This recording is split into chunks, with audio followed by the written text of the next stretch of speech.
Commander Jake Morrison sat in his command chair aboard the Earth Defense Ship Guardian. The metal walls around him hummed with quiet power. Outside the thick windows, stars dotted the black space like tiny diamonds. Jake had been a soldier for 20 years. He thought he knew everything about war and peace. The communication panel beeped. A message waited for him. Jake pressed the green button. Captain Lisa Brooks appeared on the screen. Her face looked pale and scared. Behind her, red warning lights flashed. "Jake, you need to hear this," Lisa said. Her voice shook. "Something terrible is happening here on New Denver Colony." Jake leaned forward. New Denver was one of humanity's newest homes among the stars. 50,000 people lived there. "What's wrong, Lisa?" "The medical supplies," she whispered. "The ones the Zephyrians gave us, they're not what we thought." The Zephyrians had been humanity's friends for 50 years. They looked like tall, thin humans with blue skin and large eyes. They had taught humans how to travel between stars. They had shared their medicine and technology. Every human child learned about the great friendship between Earth and Zephyr Prime. "I don't understand," Jake said. Lisa looked around nervously.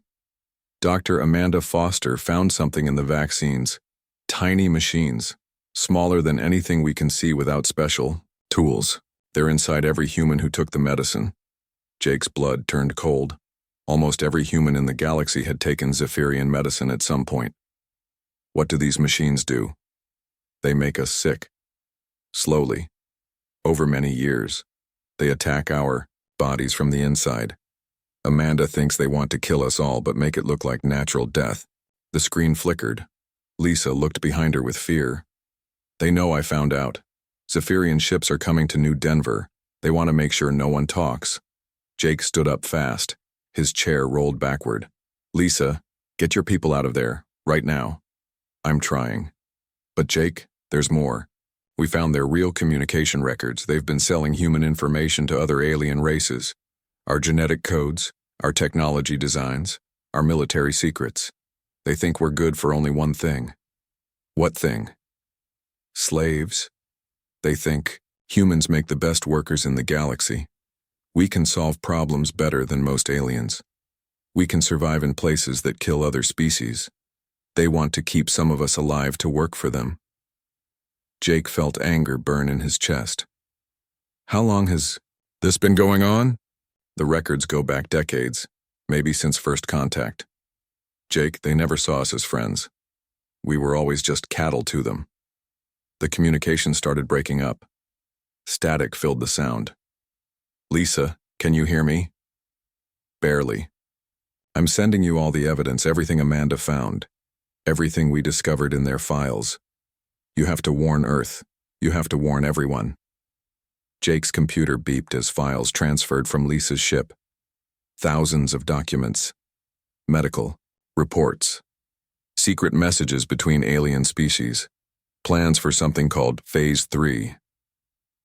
"What's Phase 3? Jake asked. Lisa's image became harder to see through the static. "The final step. When they stop pretending to be our friends. When they take control of all human worlds. When they put chains on everyone who's still alive." An explosion sounded through the speakers. Lisa's ship shook. "They found me. Jake, I have to go. Don't let them win. Don't let them kill our children." The screen went black. Jake stared at the empty screen for a long moment. Around him, his crew worked at their stations. They didn't know yet. They still thought the Zephyrians were humanity's greatest allies. Lieutenant Sam Hughes looked up from his communication station. "Commander, I'm picking up strange signals from the Zephyrian diplomatic channels. They're using codes I've never seen before. Can you break the codes?" Sam's fingers moved fast over his keyboard. "Working on it. These are different from their usual diplomatic messages. Much more complex." Jake walked over to Sam's station. On the screen, alien symbols scrolled past. Some looked familiar. Others were completely new. "Got it," Sam said. His face went white as he read. "Commander, they're talking about human colonies. They're giving orders to move against our settlements. They mention containing the contamination." "What contamination?" "Us. They're calling us a contamination that needs to be cleaned up. Jake felt the world spin around him. Everything he believed about humanity's place in the galaxy was wrong. Their greatest friends were their worst enemies. The medicine that saved human lives was slowly killing them. The alliance that brought peace was really a trap. "Sir," another officer called out, "we're getting reports from the outer colonies. Communication blackouts. Several ships gone missing. The patterns match Zephyrian patrol routes." Jake looked at the data files Lisa had sent him. Thousands of pages of evidence. Proof that humanity had been betrayed from the very beginning. Proof that they were being prepared for slavery or death. He thought about his daughter on Earth. She was only 8 years old. She had taken Zephyrian vaccines like every human child. Those tiny machines were inside her right now, working to destroy her from within. Jake's hands formed fists. The Zephyrians had made one mistake. They had underestimated humans. They thought humans were weak and trusting. They thought humans would die quietly when the time came. They were about to learn how wrong they were. "Set course for Earth," Jake ordered. "Maximum speed. Send a priority message to Admiral Carter. Tell him we have a code red situation, the highest level of threat." "What should I tell him it's about?" Sam asked. Jake looked at the evidence on his screen. 50 years of lies. 50 years of slow poisoning. 50 years of being prepared for slavery. "Tell him the war has already started, we just didn't know it yet." The news hit Earth like a bomb. President Karen Williams sat in the emergency meeting room deep under the White House. Around the long table, the most powerful people on Earth stared at screens showing the evidence Jake Morrison had brought them. Military leaders, scientists, and government officials read the files in shocked silence. "How many people know about this?" Karen asked. Admiral Ryan Carter, head of the Earth Defense Fleet, looked tired. "We've kept it to essential personnel, only. Maybe 200 people across all human worlds, but we can't hide it much longer." Dr. Amanda Foster sat at the far end of the table. She had escaped from New Denver Colony just hours before Zephyrian forces destroyed it.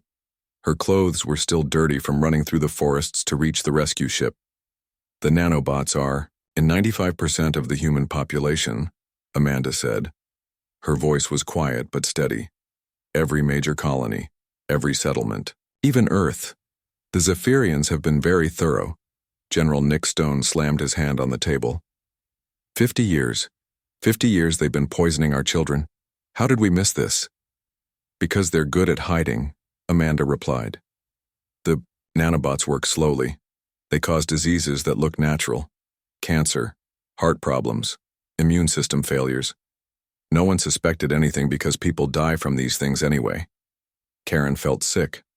"How long do we have?" "At the current rate, human population will drop by half in the next 20 years. In 50 years, we'll be down to small groups scattered across the galaxy. Perfect for slavery." Colonel Tony Blake, head of weapons development, spoke up. "What about the other alien species? How many are involved?" Jake Morrison activated a hologram above the table. It showed the galaxy with different colored dots marking alien territories. "According to the files we recovered, 6 major species helped plan this. The Zephyrians led the project, but they had help." The hologram zoomed in on different regions. "The Thraxian Collective provided the technology for the nanobots. The hegemony of Crix helped distribute them. The Saurian Confederacy gave them our genetic information. 3 other species provided resources and cover stories." "What about the species that didn't help?" Karen asked. "Most don't know what's happening. Some suspect, but were too afraid to act. The conspirators made sure to pick species that would stay quiet." General Stone stood up and walked to the hologram. "So, we're looking at war with half the galaxy." "Yes," Jake said simply. The room fell, silent. Everyone understood what this meant. Humanity had never fought a war against aliens before. They had fought each other for thousands of years, but never an enemy from another world. Karen looked around the table. "What are our chances?" Admiral Carter activated another display. "Better than you might think. The Zephyrians made some mistakes in their planning. The screen showed human military capabilities. Ships, weapons, soldiers, industrial capacity. They expected us to be weak and sick when they revealed the truth. But we found out early. Most of our military is still healthy. Our shipyards are working. Our weapons factories are running. Dr. Amanda Foster raised her hand. I've been working with a team of scientists. We think we can neutralize the nanobots. Everyone turned to look at her. How? The nanobots are designed to work on calm, healthy humans. They can't adapt fast enough when human brain chemistry changes rapidly. Extreme stress and adrenaline confuse them. You mean combat conditions, General Stone said. Exactly. Humans in battle produce chemicals that scramble the nanobots. They stop working properly. In some cases, they completely shut down. Colonel, Blake smiled for the first time in hours. So the more we fight, the healthier we get? That's the theory. But we need to test it. Admiral Carter pulled up ship construction reports. The good news is our industrial capacity. Humans build things fast when we need to. Our shipyards can produce warships 3 times faster than Zephyrian estimates predicted. Why? Karen asked. Because they based their estimates on peacetime production. They never saw humans during wartime. We work differently when we're threatened. Jake Morrison stood up. I've been studying human military history. We're different from most alien species. We don't just fight to defend territory. We fight to completely destroy enemies who threaten our families. He activated historical data. Every major war in human history ended the same way: total victory or total defeat. We don't negotiate with people who try to kill our children. General, Stone nodded. The Zephyrians think they're fighting a species that will surrender when things get difficult. They've never fought humans who believe their families will die if they lose. President Williams had been quiet for most of the meeting. Now she stood up. What do you need from me? Full military authorization, Admiral Carter said. Every ship, every weapon, every resource. Industrial conversion, Colonel Blake added. Every factory that can make weapons or ships. Complete mobilization, General Stone said. Every human world needs to prepare for war. And secrecy, Jake. Morrison finished. The longer they think we don't know, the better position we'll be in when we strike. Karen Williams looked around the room one more time. These people were asking her to start the largest war in human history. A war against enemies who had been preparing for decades. A war that would decide if humanity lived or died. But she thought about her own children. She thought about every human child who had been poisoned without knowing it. She thought about 50 years of lies and betrayal. You have everything you asked for, she said. Do whatever it takes to win. Within hours, secret orders went out to every human world. Shipyards began building warships instead of cargo vessels. Weapons factories stopped making mining equipment and started making guns. Military bases called up reserves. But to the aliens watching, everything looked normal. Human ships still carried cargo between colonies. Human diplomats still attended meetings with alien governments. Human children still went to school and played games. The Zephyrians had no idea that humanity was preparing to return the favor for 50 years of betrayal. They had no idea that their greatest mistake was underestimating a species that never forgot an injury and never forgave betrayal. They were about to learn why that was the worst error they could have made. The human fleet came out of hyperspace like a storm. Admiral Ryan Carter stood on the bridge of the flagship Nemesis as alarms screamed across Zephyrian space. Around his massive ship, 300 human vessels appeared at once. They had traveled, in complete silence, for 2 weeks. The Zephyrians had no warning. Target their orbital defense platforms first, Carter ordered. I want them defenseless before they know what's happening. Keltos Prime, the Zephyrian homeworld, floated before them like a blue-green jewel. Cities covered its surface. Billions of Zephyrians lived there. They had ruled this part of the galaxy for 1,000 years. They thought they were safe. They were wrong.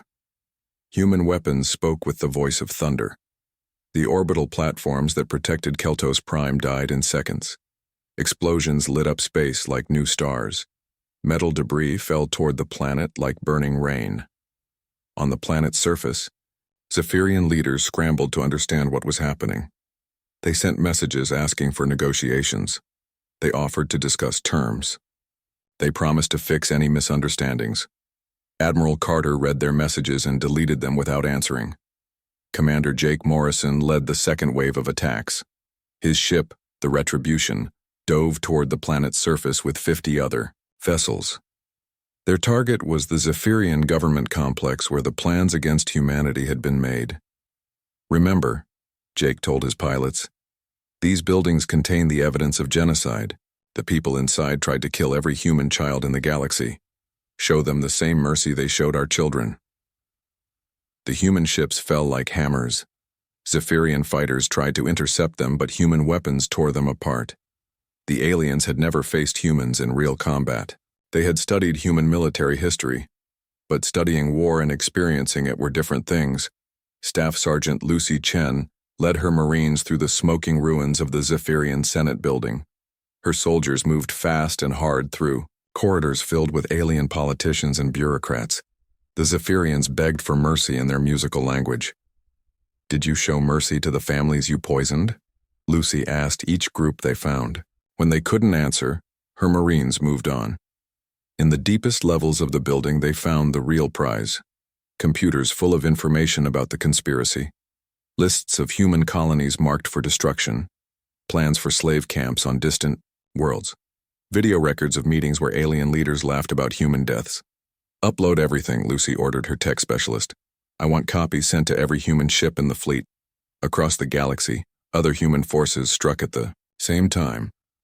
Admiral Lisa Brooks, now commanding her own battle group, attacked the Thraxian Collective.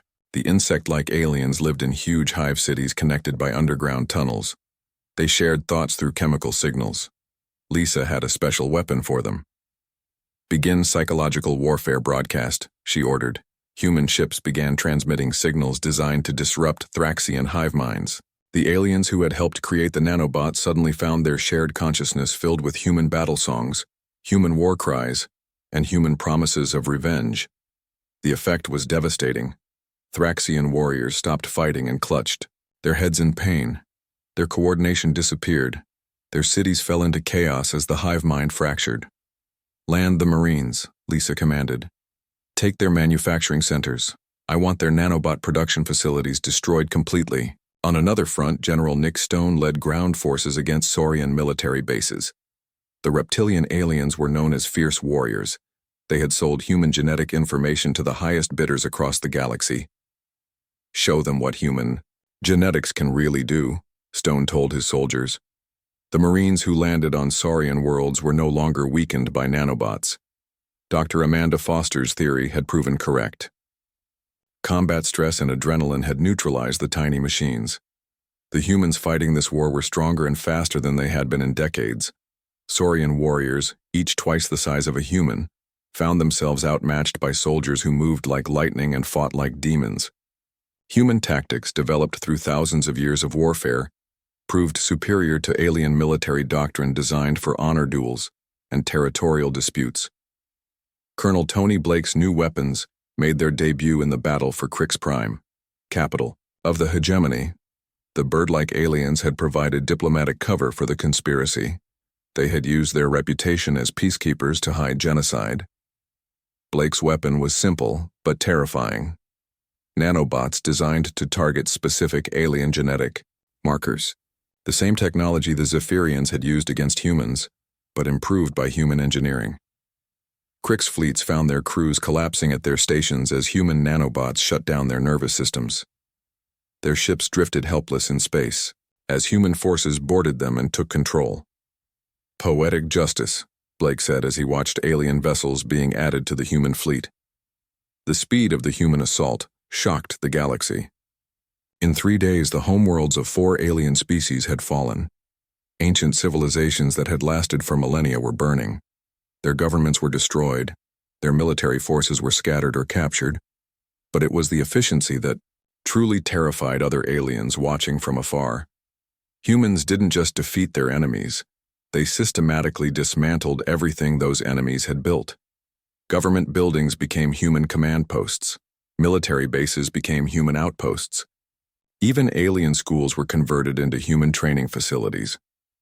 On Keltos Prime, Admiral Carter established his headquarters in what had been the Zephyrian ruler's palace.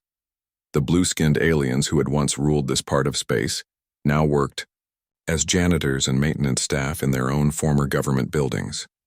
Any word from the other conspirator species? Carter asked his intelligence officer.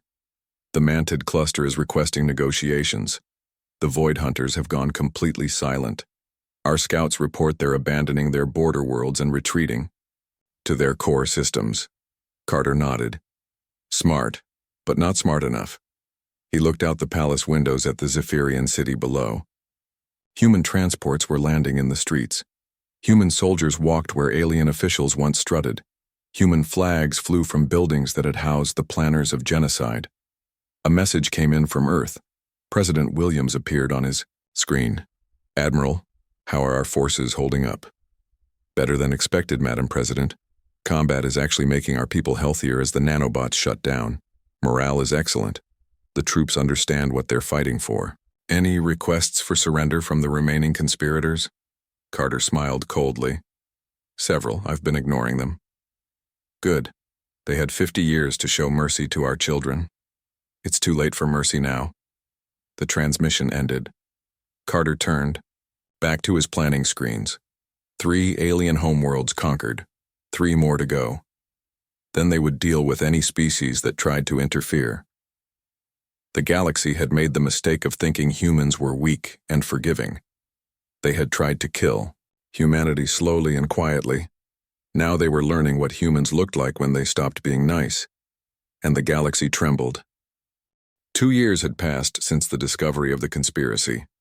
Fleet Admiral Jake Morrison stood in his command center aboard the Judgment, humanity's largest and most powerful battleship. Through the massive windows, he could see the planet that had once been called Keltos Prime. Now it was known as New Terra, the capital of the Terran hegemony. The blue cities of the Zephyrians still dotted the planet's surface, but human families lived in them now. Human children played in parks that had once belonged to aliens. Human schools taught lessons in buildings where the genocide of humanity had been planned.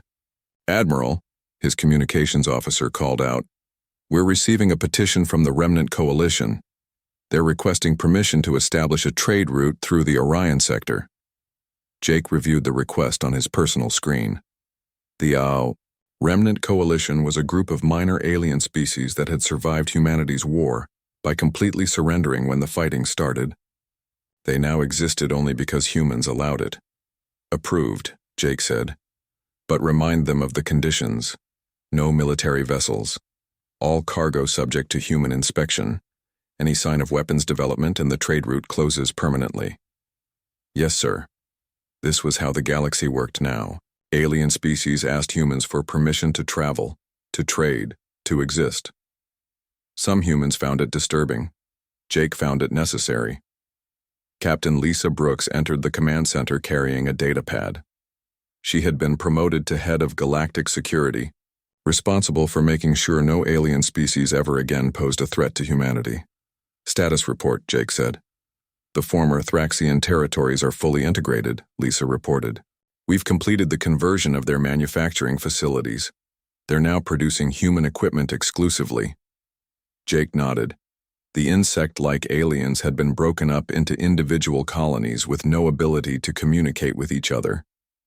Their hive mind technology now served human interests, connecting human settlements across their former empire. What about the Saurian worlds? Complete compliance. Their warrior culture has been redirected toward serving human military units. They make excellent shock troops when properly supervised. Jake smiled slightly. The reptilian aliens who had once sold human genetic information now fought to protect human interests. Their children were raised in human schools, learning human values and human history. And the monitoring stations? Lisa activated a holographic display showing the galaxy. Thousands of red dots marked the positions of human monitoring stations throughout former alien territories.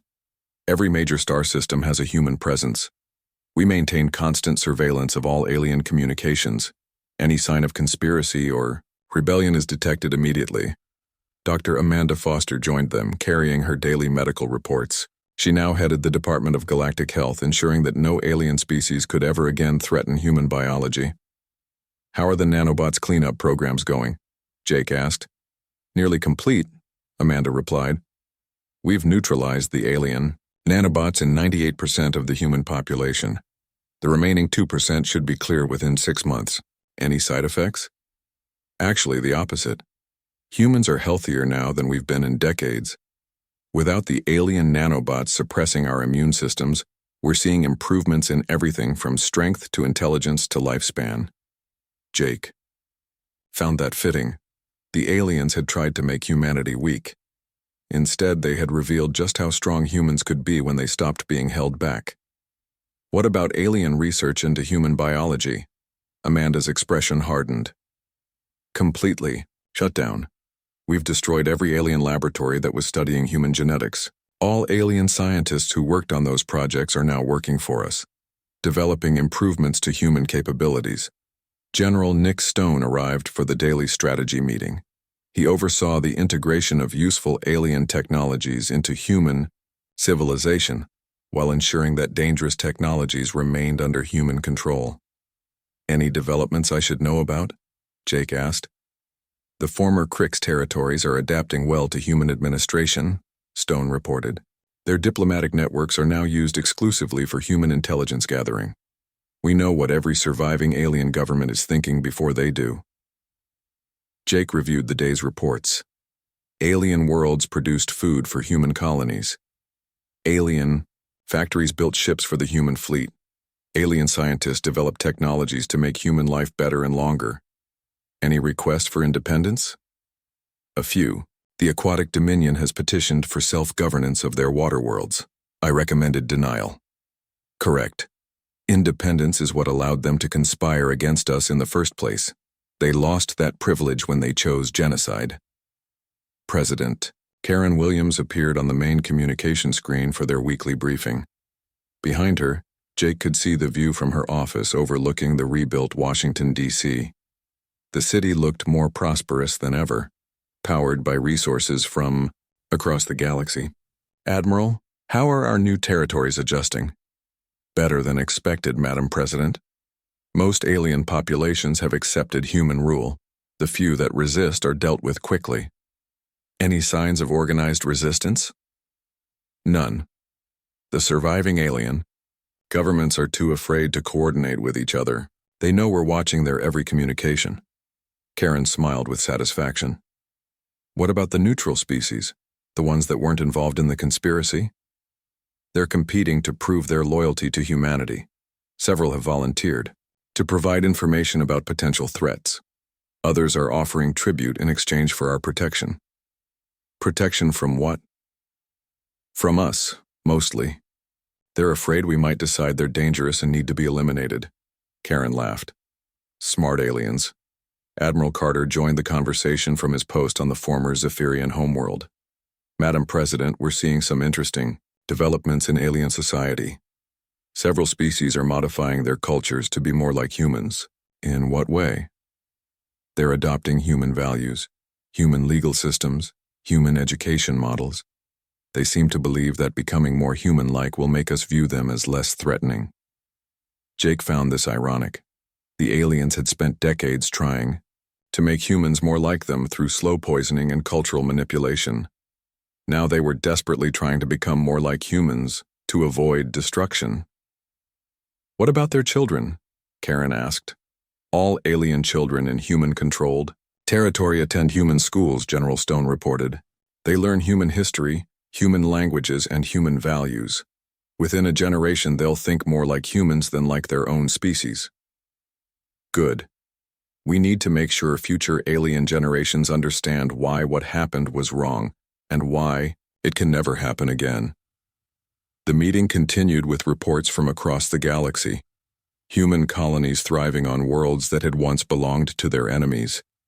Human families raising children who would never face the threat of alien conspiracy.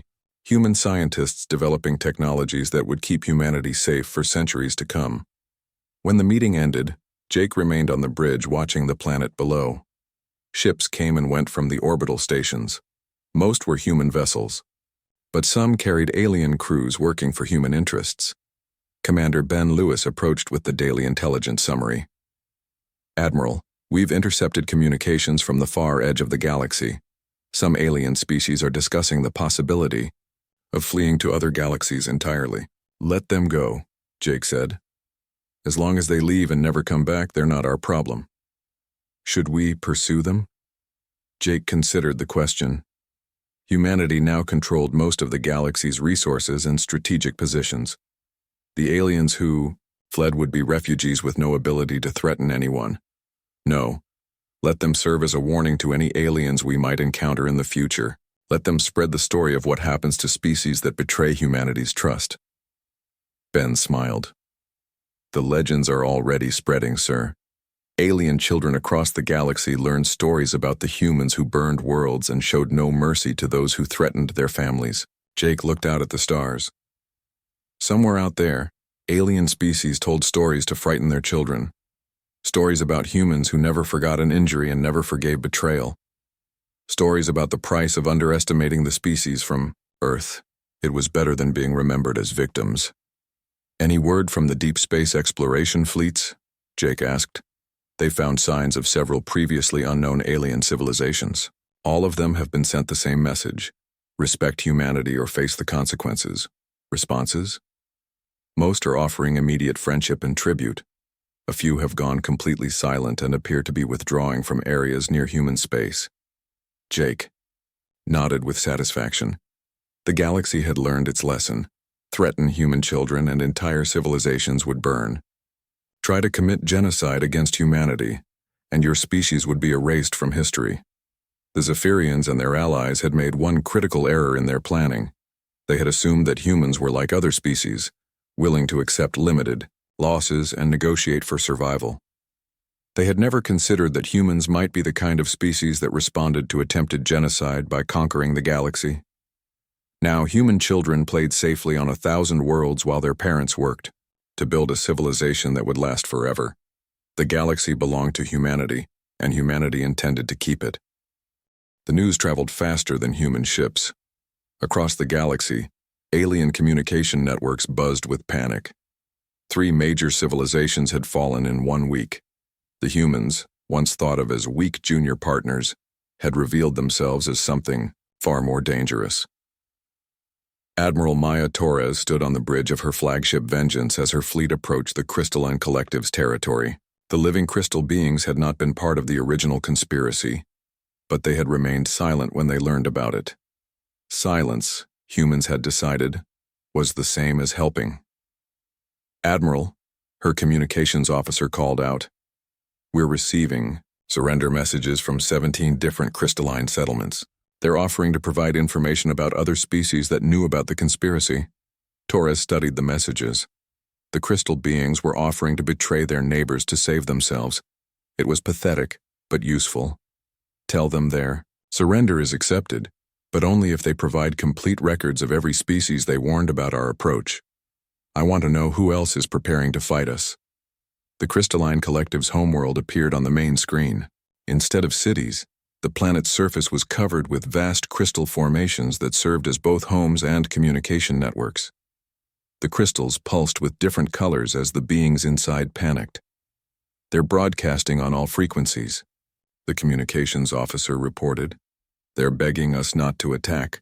They're saying they were too afraid to stop the conspiracy, but they never helped either." Torres had read the reports from Admiral Carter's intelligence teams. The Crystalline Collective had known about the nanobots. They had known about the planned slavery of humanity. They had done nothing because they feared making enemies. Fear was the right emotion, Torres said quietly. They just feared the wrong species. On the other side of the galaxy, the Zenthari Empire was attempting to organize resistance. The ancient aliens considered themselves the galaxy's natural leaders. They had ruled trade routes and mediated disputes for thousands of years.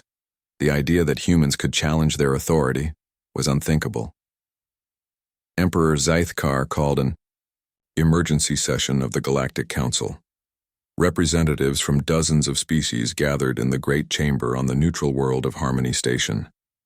The Emperor's forearms gestured dramatically as he spoke. "The humans have gone insane," he declared. "They're destroying civilizations that have existed since before their species discovered fire. We must unite against this madness." Murmurs. of agreement filled the chamber. Many species feared they would be next on humanity's list of targets. They wanted someone else to lead the fight against the humans so they wouldn't have to risk their own fleets. "I propose a joint military action," the Emperor continued. "Combined fleets from all our species. We outnumber the humans 1,000 to 1. The chamber erupted in discussion. Some species volunteered ships, others promised support. A few remained silent, remembering what had happened to the last aliens who fought humans. The Emperor was still speaking when the lights went out. Emergency power kicked in a moment later, bathing the chamber in red light. Alarms began to wail. Through the great windows, the delegates could see human ships appearing around Harmony Station, sleek, deadly vessels that had approached in complete stealth. Commander Jake Morrison's voice echoed through the chamber's speakers. "Emperor Zythkar, you have 30 seconds to order your fleet to surrender. After that, we will demonstrate what happened to the last species that declared war on humanity." The Emperor's 4 eyes bulged with rage. "You dare threaten the Galactic Council? This is neutral territory. There are laws. Your laws protected the species that tried to commit genocide against human children," Jake replied. "We no longer recognize your authority to make laws about anything." Through the windows, the delegates watched Xanthari warships trying to form defensive positions. The alien vessels were huge and impressive, designed to intimidate enemies into surrender. Human weapons turned them into scrap metal in minutes. The Emperor stared in shock as his fleet died around him. Ships that had existed for centuries became expanding clouds of debris. Crews that had served his family for generations died without firing a single shot in return. "How?" he whispered. Jake Morrison's transport ship landed in the station's docking bay. Within minutes, human Marines were escorting him into the council chamber. The alien delegates pressed against the walls, trying to stay as far from the humans as possible. Jake walked to the center of the chamber and looked around at the assembled aliens. Some were species he recognized from intelligence reports. Others were completely unknown to him. All of them looked terrified. "We know which of you helped plan the genocide," he said quietly. "We know which of you stayed silent when you could have warned us. We know which of you are planning to fight us now." He activated a holographic projector. Images filled the air above the delegates' heads. Alien communication records, secret meetings, financial transactions, lists of human colonies marked for destruction. The Void Hunters provided transportation for Zephyrian research teams studying human genetics, Jake said. The Nebula Confederation sold them weapons specifically designed to be effective against human ships. The Spiral Alliance gave them detailed maps of our trade routes. Each species he named tried to shrink deeper into their seats. Some began making excuses. Others started pointing fingers at their neighbors. Jake continued speaking as if they hadn't said anything. 17 species knew about the conspiracy and did nothing. 23 species provided indirect support. 41 species received reports about our vulnerability and chose not to warn us. The chamber fell completely silent. "Here's what's going to happen," Jake said. "Every species that helped plan genocide will be eliminated. Every species that provided support will lose their government and military. Every species that stayed silent will pay reparations for the next century." Emperor Zythkar found his voice. "You can't destroy entire civilizations over this. It would make you no better than them." Jake turned to look at the Emperor directly. "They tried to kill every human child in the galaxy. Slowly, painfully, while pretending to be our friends. Do you really think there's anything we won't do to the species responsible for that?" The Emperor had no answer. On distant worlds, other aliens were learning the same lesson.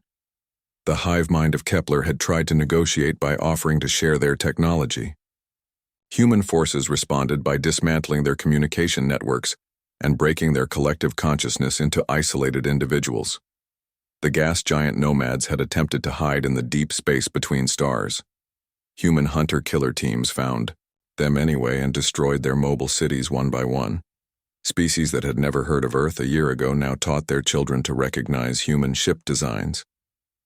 Parents who had once told stories about heroes and adventures now told stories about the humans who burned worlds and showed no mercy to those who threatened their families. The Galactic Stock Exchange crashed as trade routes collapsed.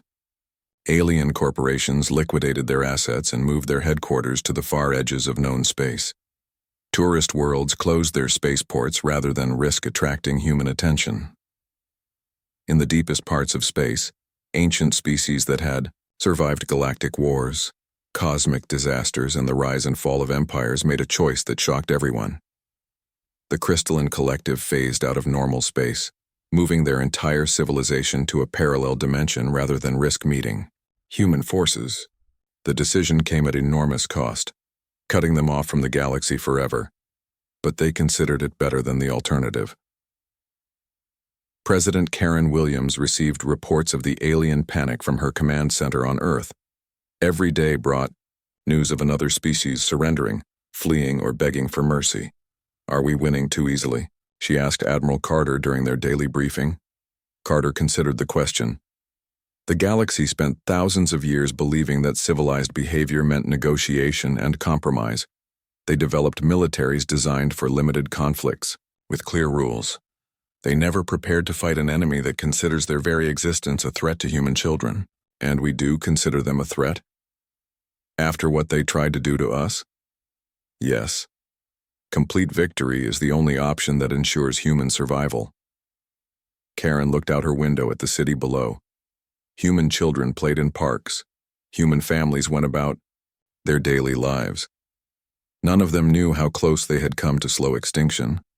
None of them knew that their protection now depended on making sure the galaxy feared humanity more than anything else in the universe. "Continue the campaign," she ordered. "No mercy for the conspirators, no forgiveness for those who helped. No peace until every threat to human children is eliminated."